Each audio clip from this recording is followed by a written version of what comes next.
Welcome back to part 2. My name is Wangashi.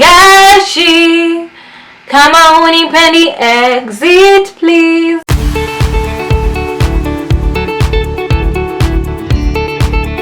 Thank you for joining me for this episode. If you've not watched part 1, go. We're on a journey. Go from step 1. Go back. Rudi nyuma. Is this thing clear? Rudi nyuma. Rudi. Okay. So we left off where I've just been told by my cousin my dad has passed.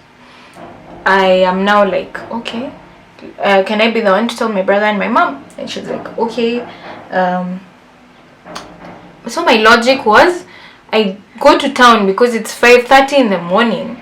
I go to town. By the time I'm in town, duka zitakuwa zimefunguliwa, and then I can buy airtime and call my brother. So I leave the house. I actually take everything I needed to go to work, because I also thought, since I'm going to town, I'll go to work and like explain it to them. I can't be around. This just happened. And then go to my sister's. So I get into the car, and in the car I decide I'm gonna nitafute airtime, because like someone else can call him. You know, someone else might decide to tell my brother. Then they'll be worried. And my logic was, I don't want them to worry about me. So I text my friend, either Irene or Jane or Rose. I don't know. I had woken Rose up, but I was sure Irene and Jane were awake because they were both working at that time. So they also needed to wake up to go to work early. So one of them, thank you girls, thank you so much. I love you. So one of them sent me airtime. I call my brother. I tell him. We're all in shock. He asked me if I'm okay. Why am I going to work? What is the problem? He tells me to be safe, like crossing the roads and everything, and tells me to tell him, update him. So later in the day, we meet all of us, my sister, my brother, my sister's colleagues who are helping, my stepmom, my auntie, my uncle. We're so many. We go to Karatina. Some of them go get the body in Othaya, bring it to Karatina. We view the body. So now, I wanted to share with you, like the Holy Spirit had been preparing me through this whole thing. Because like on the 9th of March, I texted my friend, sorry to dump on you, but I am so overwhelmed. I don't think my father will make it this time, and I hate that this is the thought I have. I also feel like my emotions aren't justified.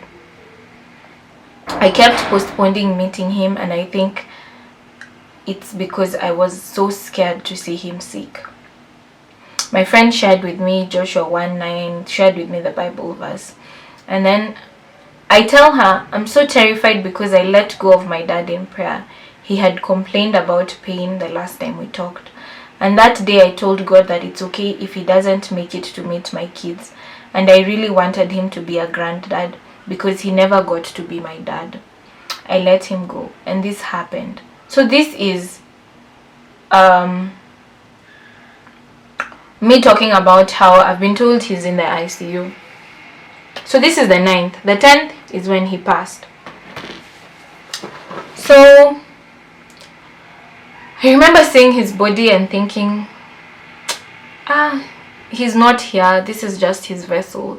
Like the essence of who he is was not in that body. And I was crying and I was telling him, Dad, amka. And I was telling him, ukiamka. Please, I deal with pain through humor. So I was telling him, ukiamka, Daddy, tutatoroka. Lazima tutatoroka juu tumeambiwa umededi, but tutarudi, usijali, wewe amka tu. So I waited. He didn't wake up. When we were coming back home from Karatina, my brother said, see, we have bows. And I was like, yeah, sure. Because we had only had some tea and scones, and like it was a long day. It was where it felt like a lifetime. From 6 to 6 felt like a lifetime for me. So we come back, and when we were parking at Quickmart at Bypass, I told God, I need to know that you're in this, and I need to know that I will get better, because the feeling I had within me was a terrible one. I was broken, I was confused, I was just devastated. There was this element of peace. There was some peace, the peace that surpasses understanding, but there was still the brokenness, because like, I'm human, despite the fact that I'm seeing things in the spirit and I'm very aware. So I remember I had prayed for peace. So now I remember remembering the vision I had seen the day before of him walking out of a hospital in red slippers and being like, I was very aware he was very healed, he was happy, he was in a good place. That's the vision I saw. So now I remember that vision, and I'm like, so he's in a good place, so he's healed, he's in a better place. And then we walk into the supermarket, and my brother tells me, go get bread, because like, there's no bread in the house. So when I go to get bread, the song that was playing in the supermarket was, "'Cause I'm certain brighter days are yet to come." Okay, I'm singing off key. Ain't no question that tomorrow there'll be good times, that one. So I feel like in that moment I interpret it as God is just telling me it's going to get better. But at the funeral, now it's been a week, planning, preparing, everything. At the funeral is when it dawns on me he's completely gone. I couldn't even read my speech. Irene, thank you so much for like holding me down. The most difficult part for me was them all of us pouring sand in his casket. Soil. I didn't even release mine. My stepmom is the one who like removed it from my hand. I just held on to my friends and cried and wept. And in that moment, I remember feeling betrayed, feeling bad, and feeling like I never want to love again. Like, everyone I love in this moment, that moment when I'm hearing the soil touching his casket, I was like, those are the only people I want to love, because they're already in my life. I can't like start cutting them off. That's like dumb. And you need people. But I remember just being like, I'm not letting in people, because like, I can't go through this more times. And for a period of time, I've just been telling my friends, it scares me now since that, because that's the most loss I've experienced.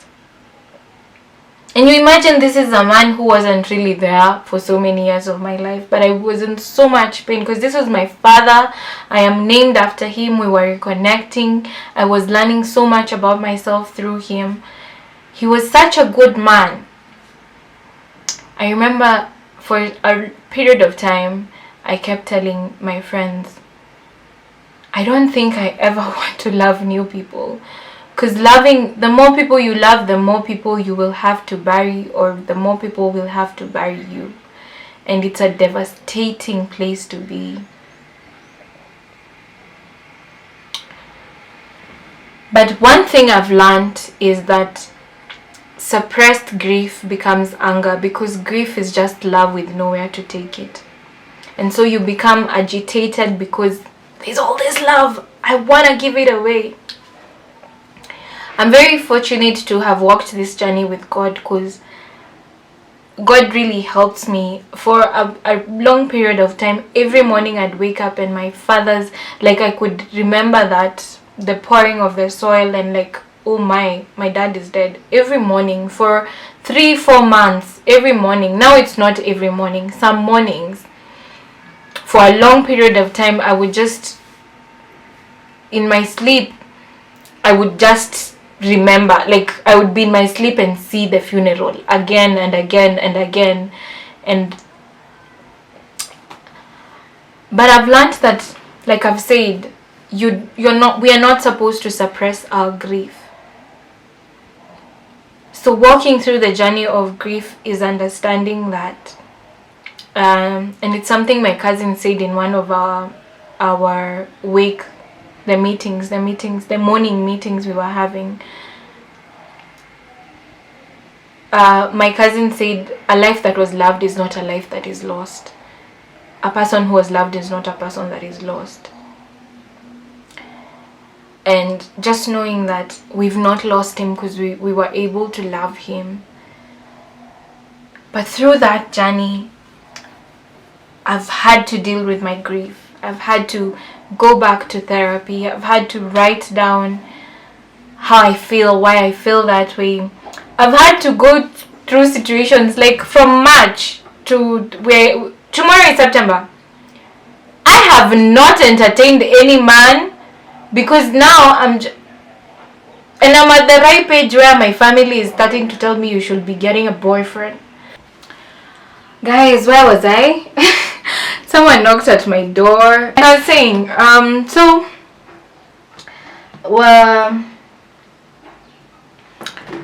it became such a weird and frustrating period in my life after that.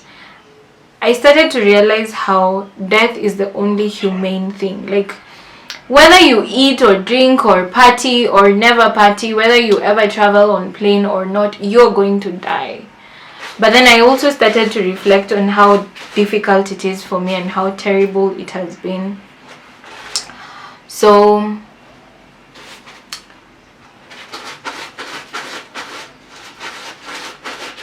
I decided, by the grace of God, by God just telling me, you're going to turn into an angry person if you don't process this grief. And it was more of, look at all the people. Like, I was reading the story of, which book? In the Bible, the story of the children of Israel, when the Benjamites didn't have wives and whatnot. I don't know if it's before that or after that, where this man's concubine was killed. And this man slaughtered her body and sent it to all the tribes of Israel because, like, he was pissed, he was angry. Like, look, my concubine has been raped and killed. And he became, his denial, the stage of denial turned into him being angry, and he was sending out pieces of her body to the Israelites, and it caused a whole war. And so I started processing my grief. Wow, Jesus Christ. I started processing my grief, and death is the most humane thing. It's human. Like, as long as you're alive, like, a child will be born and they might not make it through the night, but whether they eat, whether they talk to their mom, whatever they do, they will die. A grown-up, the same. Like, at some point, as long as you have had life, you will lose it. So it became apparent to me that this is something I had to face. And I have gone days where I'm okay, I'm fine, I'm like, oh God, you're so good. And days where I'm like, God, you took my father, and all that. And God has helped me through it, and God has been so faithful to carry me through it. And even in like my pain and my sorrow, I've seen God hold me through. There are mornings where it was so difficult, I'd wake up and be like, what, my dad is dead.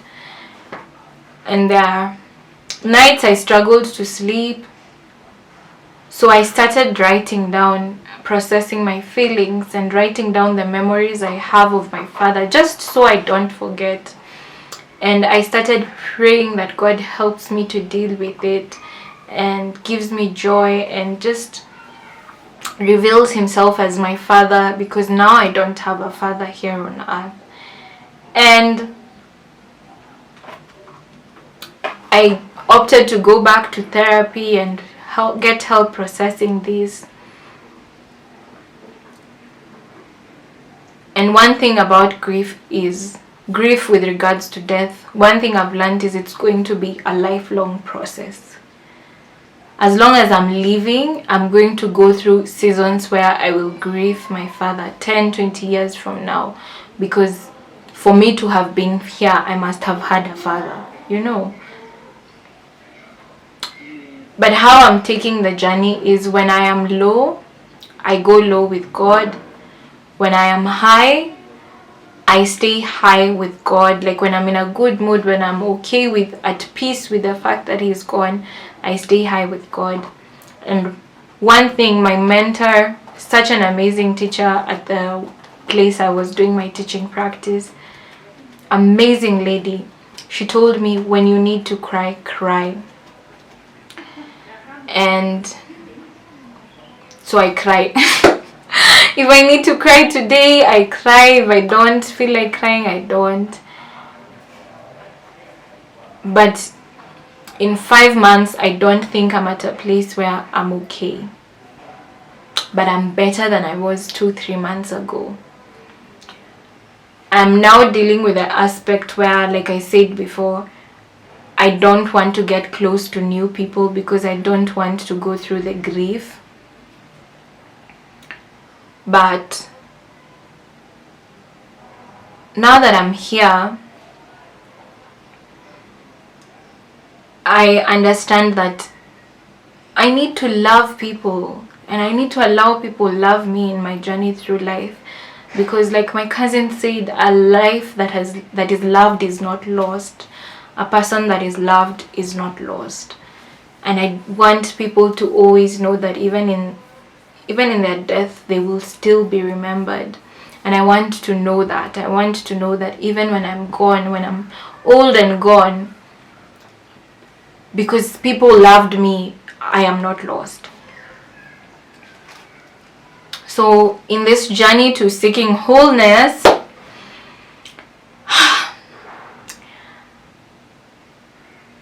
I just want to share that I've learned not to suppress my grief, to cry when I need to cry, to speak about it when I need to speak about it, to stop masking my pain with humor. Because my friends who were at the funeral were probably wondering, has this girl really lost her father? Because I was making jokes.